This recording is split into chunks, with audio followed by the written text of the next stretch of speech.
15 upgrade. Today I'm going to be installing RPM's front bulkhead for the Traxxas / LCG 4x4 and Rally. This of course was donated to me by Kojot 0976. Thanks again, man. Well guys, let's go ahead and open this thing up and check it out. Go ahead and pull off the top and cool. Actually, no, I am going to have to cut the bag open.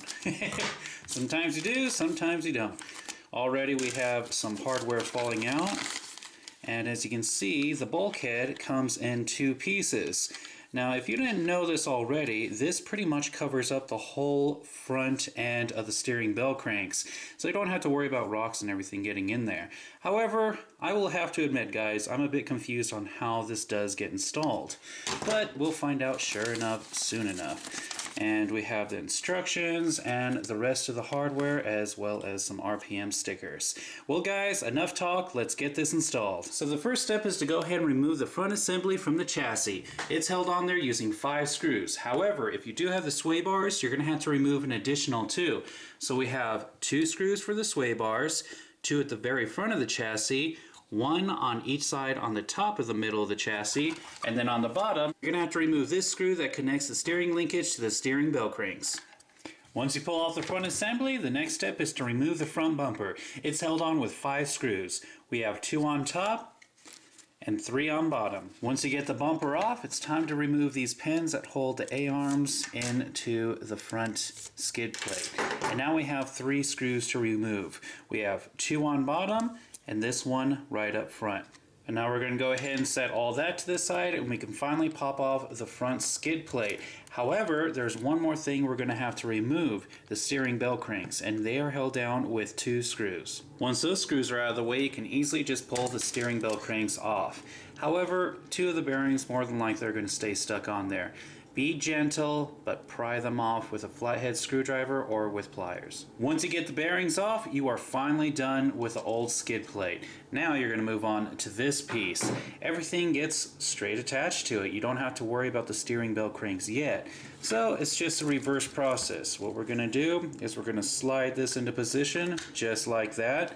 First of all, we're going to attach the arms by sliding those pins back in. Once you do so, you realize that there's nothing in the back that's going to stop the pins from sliding out that way. So you have to be careful about that. They will be stopped after we install the second part of the front skid plate. So the next step is to go ahead and get this front tie bar. You're going to slide that into position just like that.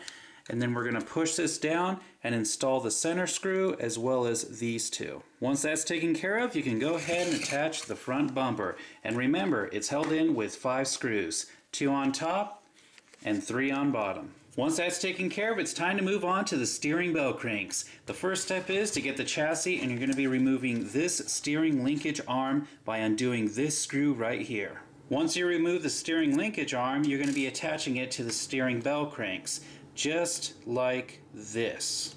Once you have it hooked up, it's time to go ahead and slide the steering bell cranks onto the second part of the front skid plate.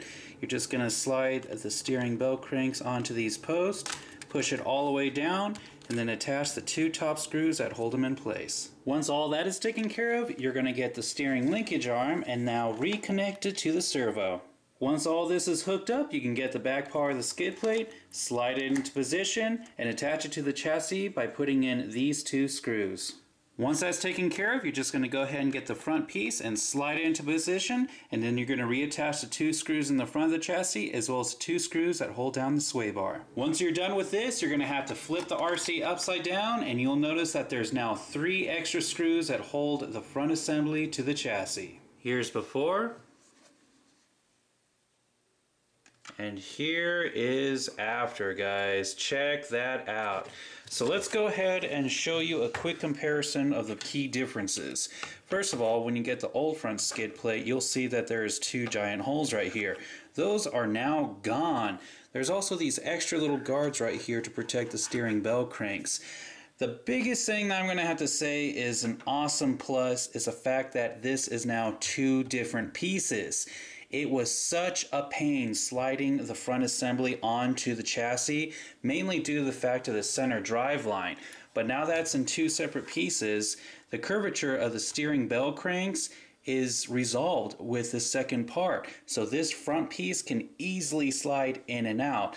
The only downside I have to say to this whole process is now there's a few extra steps since there is 3 more screws, and well, undoing the screw that hooks up the steering linkage to the steering bell cranks, it's a little bit more annoying to get to. But overall, I have to say I really do like this upgrade. Thank you very much, Kojot, for this awesome donation. And that was Kojot's level 15 upgrade. Finish putting the rest of it together. The next step is to try to figure out where in the world is the front tie plate. There you are! Once they're pushed down all the way, you're just going to attach the top 2 screws that hold them down. Okay, since that didn't go at all, once this is to take 3 more screws to connect the chassis, that's not the chassis, that's the front assembly.